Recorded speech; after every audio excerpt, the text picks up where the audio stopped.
ओम शांति।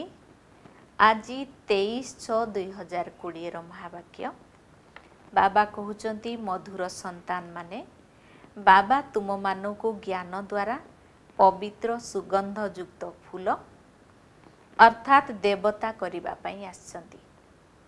तेणु तुम मानू कंटा भली हेबार नाही एवं कंटा मानू एही सभा को आनिबार नाही। प्रश्न जेउ संतान माने जोगर यात्रा रे मेहनत करूचंती से मानकर लक्षण कौन? उत्तर जोग करिवार मेहनत करुथिबा संतान माने बहुत खुशी रे रहिबे। से मानक बुद्धि रे रहिबो जे आमे घर को फेरुचु। एहा परे आमे सुगंधित फूलर बगीचा को अर्थात स्वर्ग को जीवु। तेणु तुबे माने जोगर यात्रा द्वारा सुगंधित फूल हेउछ एवं अन्य मानक मध्य सेही परि कराउछ। ओम शांति। एठारे बगीचार मालिक मध्य अछंती, माली एवं फूल माने मध्य अछंती। एहा नुआ कथा ना? केही नुआ आत्मा सुनिले कहिबे ये कौन कहउचंती? बगीचार मालिक फूल एसबु कौन? एपरी कथा तो केबे शास्त्र रे आमे सुनी नाहु। तुमे जानिछ आमे बगीचार मालिक नाउरिया को मने पकाउछु। से एबे एठाकू आसीचंती।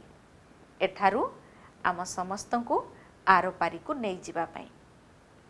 बाबा कहउचंती जोगर यात्रा रे रहिबाकू हेबो। निजे निजो को देख मु केते जोगयुक्त होई रहूची। केते निजर सतो प्रधान अवस्था पर्यंत पहुँची। जेते सतो प्रधान अवस्था आसीबो सेही अनुपात रे बुझी पारिबो जे आमे घर को एबे फेरुछु। केते पर्यंत आमे पहुँचीछु ए सबुर आधार हेला जोगर यात्रा। सेही अनुजाई निरंतर खुशी मध्य रहिबो। जिए जेते मेहनत करिवे सेते तांको भितरे खुशी रहिबो। जेपरी परीक्षा पाखे आसिले विद्यार्थी बुझी जाए जे मु केउ डिविजन रे पास हेबी। एठारे मध्य सेही परि होउची। प्रत्येक संतान निजको जानिचंती जे मु केउ पर्यंत सुगंध युक्त फूल होईची। पुणी अन्य मानकु केते सुगंध युक्त फूल कराईची। एभली मध्य गायन रहिची कंटार जंगल ता हेला फूलर बगीचा। मुसलमान माने कहितांती गार्डन ऑफ अल्लाह।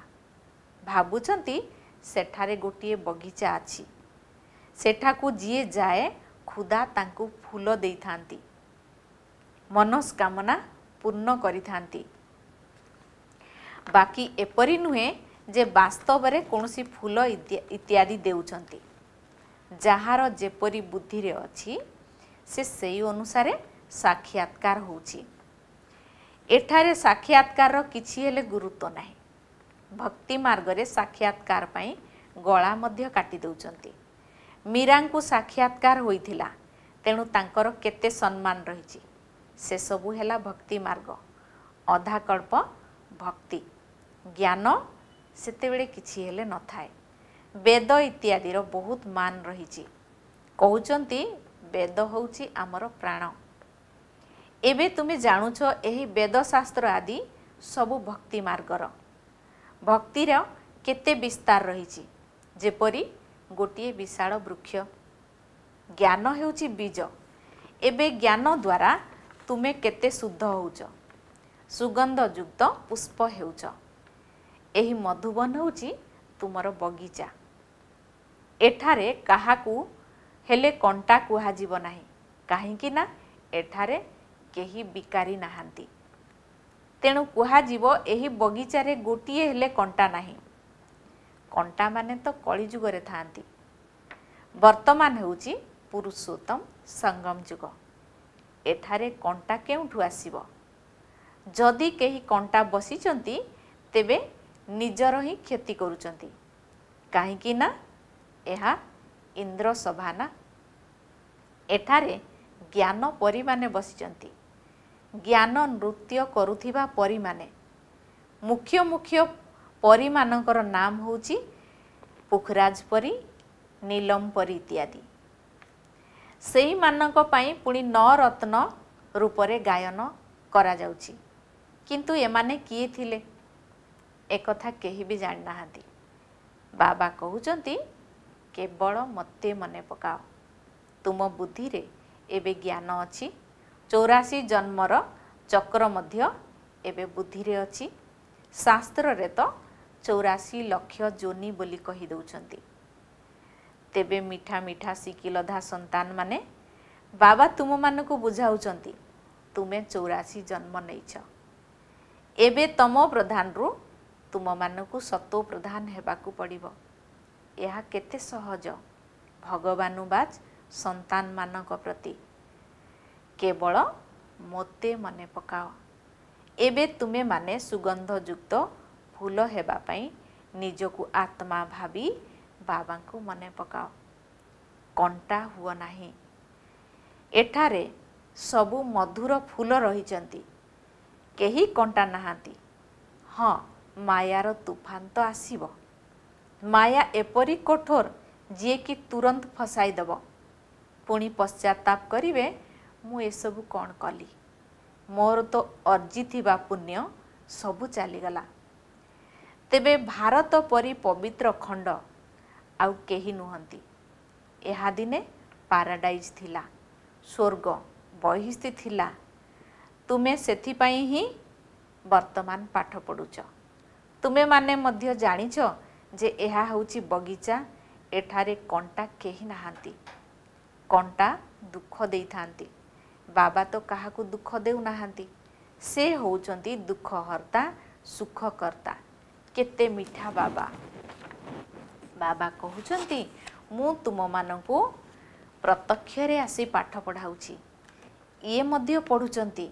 निजे पढ़ी पुणी अन्य मानकू पढ़ाइले अन्य माने मध्य कंटारू फूल हेबे। भारत महादानी बोली गायन रहिची। काहींकि ना एबे तुमे माने महादानी हेउच। अविनाशी ज्ञान रत्नर तुमे दान करूच। बाबा बुझाउचंती आत्मा ही रूप बसंत अर्थात ज्ञानी जोगी अटे। बाबा मध्य रूप बसंत अटंती। तांको पाखरे समस्त ज्ञान अछि। ज्ञानर सागर परमपिता परमात्मा से अधिकारी अटंती। ज्ञानर सागर एकमात्र बाबा ही अटंती। सेथिपाई गायन रहिची। सारा समुद्र को स्याही करि दियो तेबे मध्य महिमा सरीब नाही। पुनश्च गोटिए सेकेंड रे जीवन मुक्तिर गायन मध्य रहिची। तुम मानकू बाबा बुझाउचंती माया मध्य किछि कम शक्तिमान नुहे। मायार मध्य शक्ति अछि दुर्गति को नहीं जिबार। तेबे तार कोन महिमा करा जिवो कि? से तो दुख देवारे शक्तिमान अटे ना। बाबा सुख देवारे शक्तिमान होइथिबारु तांकर गायन रहिची। एही परि मध्य ड्रामा तैयारी होइची। तुमे सुख एवं दुख उभय भोग करूच। कहार हार जीत होउची एहा मध्य जानिबा उचित। बाबा मध्य भारत रे ही आस्थांती। जयंती मध्य भारत रे ही पालन करा जाई थाए। एकता काहाकू हेले जणा नाही जे शिव बाबा केबे आसिले, कौन करी गले। चिन्ह वर्ण ही हजेई देइचंती। बाबांको संतान कृष्णकर नाम को लेखि देइचंती। वास्तव रे शिव बाबांकर एवं श्रीकृष्णकर महिमा अलगा अटे। से निराकार, ये हेले साकार। श्रीकृष्णकर महिमा सर्वगुण संपन्न, 16 कला संपूर्ण। शिव बाबांकर एही महिमा करा जीव नाही। जहांक पाखरे गुण अछि तेबे अवगुण मध्य थिबो। सेथि पई बाबांकर महिमा ही अलगा। बाबा को अकाल मूर्ति कहउचंती। आमे मध्य अकाल मूर्त अटु। आत्मा को काल खाई पारिबो नाही। आत्मा अकाल मूर्त। एही शरीर आत्मार सिंहासन अटे। आमर बाबा मध्य अकाल मूरत अटंती। काल शरीर को खाई थाए। एठारे अकाल मूरत बाबा को डाकुचंती। सत्य जुगरे डाकिबे नाही काहेकि ना सेठारे तो केवल सुख ही सुख रहिबो। सेथिपई गायन मध्य करूचंती दुखरे समस्ते स्मरण करंती सुखरे बाबांकु करंती नाही। एबे रावण राज्य रे केते दुख रहिछि बाबा तो स्वर्गर मालिक करूचंती तेणु अधा कल्प केही हेले सेठारे डाकिबे नाही। जेपरी लौकिक पिता संतान को पाड़ी पोसी संपत्ति देई निजे बानप्रस्थी होई जांती सबु किछि पिला माननकु देई कहंती एबे मु सत्संग को जाउछि किछि खाइबा को पठाउथिबो। एही बाबा तो एपरी कहिबे नाही।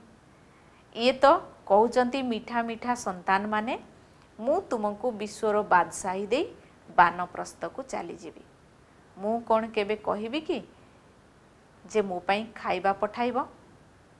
लौकिक संतान मानकर कर्तव्य होची पितांकर दायित्व नेबा नचेत खाइबे किपरि। एही बाबा तो कहउचंती मु निष्काम सेवाधारी मनुष्य केबे निष्काम होई परिबे नाही। खाइबा को न पाइले भूकरे मरी जिवे। मु तो भूकरे मरिबी नाही मु तो अभोक्ता। तुमको विश्वर बादशाही देई मु जाई विश्राम करिथाए पुणी मोर पाठ बंद हो जाए। वर्तमान सूर्यवंशी चंद्रवंशी राजधानी स्थापन होची। अच्छा ओम शांति। धारणा पाई मुख्य सारांश नंबर 1 रूप बसंत होई अविनाशी ज्ञान रत्नर दान करी महादानी हेबाकु पड़िबो। जेउ पाठ निजे पढ़ुच ताकू अन्य मानकु मध्य पढ़ाइबाकु हेबो। नंबर 2 कौनसी कथारे विचलित हेबार नाही कि डरिबार नाही निज प्रति ध्यान देबाकु हेबो। निजे निजको पचारिबा उचित जे मु केउ प्रकार फूल मो भितरे कौनसी दुर्गंध नाही तो। वरदान नैराश्यर चितारे जड़ुथिबा आत्मा मानकु नुआ जीवन प्रदान करुथिबा त्रिमूर्ति प्राप्ति रे संपन्न हुआ। संगम जुगरे बाबांकर द्वारा सबु पिला मानकु सदा सुस्थ समृद्ध एवं सुखी रहिबार त्रिमूर्ति वरदान प्राप्त होइथाय। जेउ पिला माने एही तीनोटी जाक प्राप्ति रे सर्वदा संपन्न रहिथांती सेमानंकर भाग्यशाली हर्षित चेहरा को देखी लोक मानक भितरे बंची रहिबार उमंग उत्साह आसी जाए। काहेकि ना एबे मनुष्य माने जीवन रे थिले मध्य निराशार अग्नि रे जड़ुचंती। तेणु वर्तमान एही भली आत्मा मानको मरजीवा जीवन प्रदान कर नुआ जीवन दान कर। सर्वदा स्मृति रही थाउ जे एही तीनोटी जाक प्राप्ति मोर जन्मसिद्ध अधिकार। तेणु एही तीनोटी जाक धारणा प्रति डबल अंडरलाइन लगाओ अर्थात विशेष ध्यान दियो। स्लोगान नियारा अर्थात निर्लिप्त रहिबा सहित अधिकारी स्थिति रे रही कर्म कर। एहा ही होची बंधन मुक्त स्थिति। ओम शांति।